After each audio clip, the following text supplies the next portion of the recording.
হরে Krishna everyone, শান্তি servant of কৃষ্ণার আরেকটি নতুন ব্লগে আপনাদের সকলকে স্বাগত জানাই। তো আজ ছিল মহালয়া, সকালবেলা মহালয়া সবাই দেখার পর চলে এসেছিলাম গোপালের ভোগ রেডি করার জন্য। যেহেতু আজকে মহালয়া ছিল, সঙ্গে 2রা অক্টোবর ছিল, তাই ভাবলাম আজকে গোপালের জন্য একটু অন্যরকম প্রসাদ বানাই।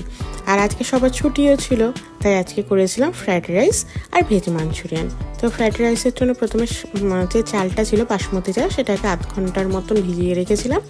তারপরে কড়াইতে জল দিয়ে একটু সাদা অয়েল আর কিছু গোটা গরম মশলা দিয়ে আর লবণ দিয়ে ভাতটাকে সেদ্ধ করতে দিয়েছি।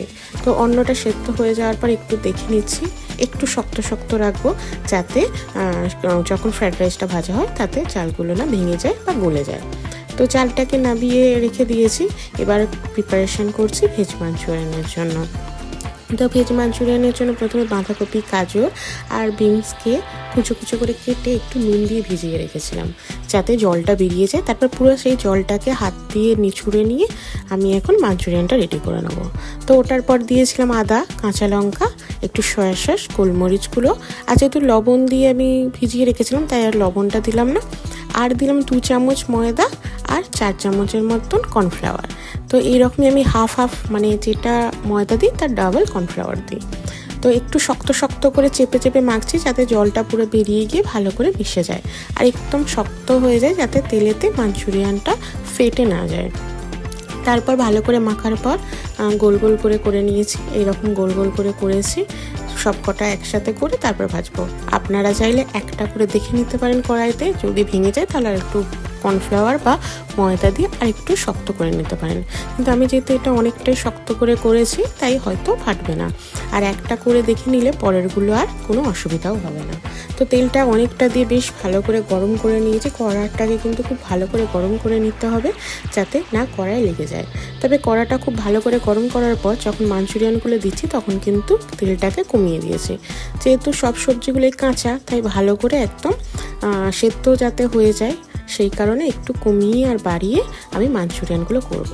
তো চলুন, ওইদিকে তো মাঞ্চুরিয়ানটা ভাজা হচ্ছে, কমিয়ে একটু সময় লাগবে, ততক্ষণে মাঞ্চুরিয়ানের গ্রেভি যেটা হবে সেই সসটা রেডি করে নিই। তো প্রথমে বেশ কিছুটা জল দিয়ে চিনি দিয়েছি একটু, আর 3 চামচের মতন সয়া সস দিচ্ছি। এখানে যে আমি সসগুলো ইউজ করছি সেইগুলো আমার মাঞ্চুরিয়ানের কোয়ান্টিটি অনুযায়ী করছি, আপনাদের যতটা হবে সেই অনুযায়ী বাড়িয়ে কমিয়ে দেবেন। তো প্রথমে সয়া সস দিলাম, তারপর দিচ্ছি টমেটো সস, এটা 2 চামচের মতন দিচ্ছি। 3 চামচ সয়া সস দিয়েছি, 2 চামচ টমেটো সস দিয়েছি, আর দেবো গ্রিন চিলি পেস্ট আর রেড চিলি পেস্ট।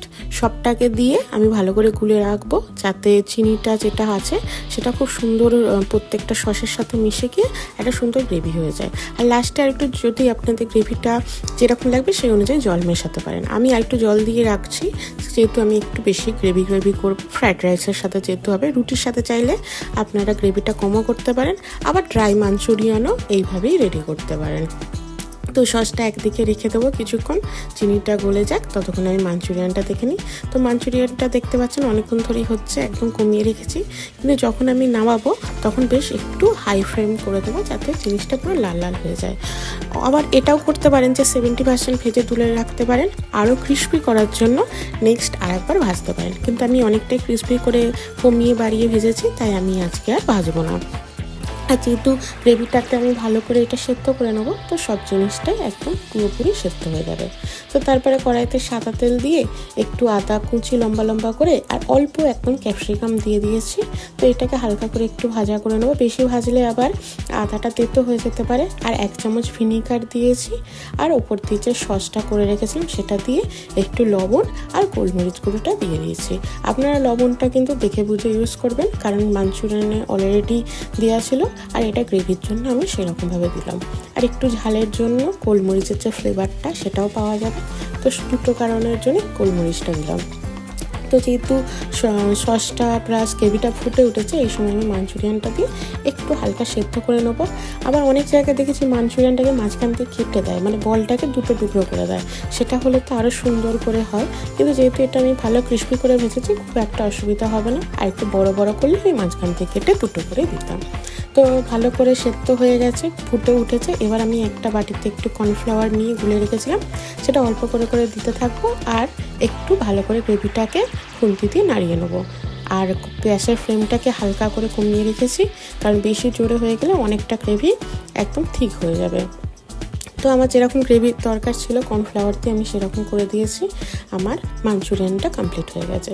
এবার ফ্রাইড রাইসের চালটা ঠান্ডা হওয়ার জন্য রেখেছি, তাই সাদা তেলেতে বেশ কিছুটা গাজর, বিনস আর ক্যাপসিকাম দিয়ে ভেজে নিচ্ছি। একদম আমরা যেরকম বাঙালিভাবে ফ্রাইড রাইসটা বানাই সেরকমই বানাবো, তাই একদম পুরো ভালো করে ভেজে নিয়েছি। তবে এটাতে নুন দেওয়া ছিল না, কড়াই নাড়তে নাড়তে আপনারা নুন দিতে পারেন বা না ভেঙে রাখার পরও নুনটা দিতে পারেন, তাহলে কিন্তু সবজিগুলো খুব সুন্দর ক্রিস্পি থাকবে। তো আমি কড়া থেকে নামানোর পরই নুনটা দিয়ে রেখেছিলাম। আর এখন কাজু কিশমিশটা জলে ভিজিয়ে রেখেছিলাম, সেটা একটু ভালো করে ভেজে নিচ্ছি। কাজু কিশমিশটাকেও তুলে রাখবো। এবার এই তেলটা আলাদা করে রেখে দেবো, কারণ আমি ঘি দিয়ে চালটা যেটা আছে ফ্রাইড রাইসে সেটাকে হালকা করে সটে করে নেব। তো অল্প ঘি দিয়ে চালটাকেও দিয়ে দিয়েছি। চালটা যেহেতু একটু গোটা গরম মশলাগুলো দিয়ে রেখেছি, আপনারা চাইলে এটা বারও করে নিতে পারেন, আবার এটা রেখেও চালটা ভাজতে পারেন।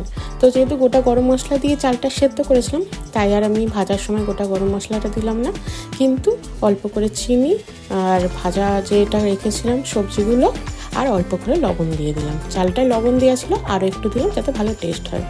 এবার আমি এটার ওপর বেশ কিছু গুঁড়ো মশলা করে রেখেছিলাম, যেমন জায়ফল, জয়িত্রী, স্টার, গোটা গরম মশলা সব কাঁচা গুঁড়ো করেছিলাম।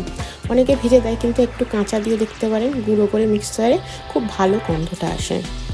আর চাইলে একটু ঝালের জন্য গোলমরিচ গুঁড়োও দিতে পারেন, কিন্তু আমি যেহেতু লঙ্কা সেরকমভাবে পছন্দ করে না কেউ, সেহেতু আমি আর গোলমরিচ গুঁড়োটা দিলাম না। তো আমার ফ্রাইড রাইস একদম দেখুন ঝুড়ো ঝুড়ো হয়ে রেডি হয়ে গেছে। তো ফ্রাইড রাইস আর মাঞ্চুরিয়ানটাকে হালকা করে সাজিয়ে নেব, দিয়ে ভগবানের কাছে ভোগ নিবেদন করব। তো মহালয়া চলে এসেছে সামনে, একদম পুজোও চলে এসেছে, তাই আপনাদের সবারও পুজো খুব ভালো করে কাটাবেন। আর এই মহালয়াটাও খুব ভালো করে নিশ্চয়ই কাটিয়েছেন। মহালয়াকে কী করেছেন অবশ্যই কমেন্টে জানাবেন। আর তো মাঞ্চুরিয়ান আর আমি ফ্রাইড রাইসটা পুরো রেডি করে ভগবানকে, আমার গোপালকে, আর একটু স্যালাড করেছিলাম আর শসা, গাজর আর লেবু দিয়ে, আর একটু টক দই রেডি করেছিলাম। তো সব কিছু দিয়ে তুলসী পাতা দিয়ে আমি আমার গোপালকে ভোগ নিবেদন করে দিয়েছি। আমার গোপাল প্লাস ভগবান দর্শন করুন। গোপাল একটা সবুজ কালারের জামা পরেছে মহালয়ার পূর্ণ তিথিতে। আর রাধা মাধব তো আপনারা এর আগেও দেখেছেন, আমার আলেখ্য আছে। কখনো কখনো আমার মায়ের রাধা মাধব আসলে সেটাও থাকে এখানে। তো জগন্নাথ বলরাম সুভদ্রা তো মহারানী দর্শন করুন। আর আজকের ভিডিওটা এই পর্যন্তই। কেমন হয়েছে অবশ্যই কমেন্টে জানাবেন, ভালো লাগলে একটা লাইক করে দেবেন। আর যারা এখনও সাবস্ক্রাইব করেননি তারা প্লিজ সাবস্ক্রাইব করে দেবেন। হরে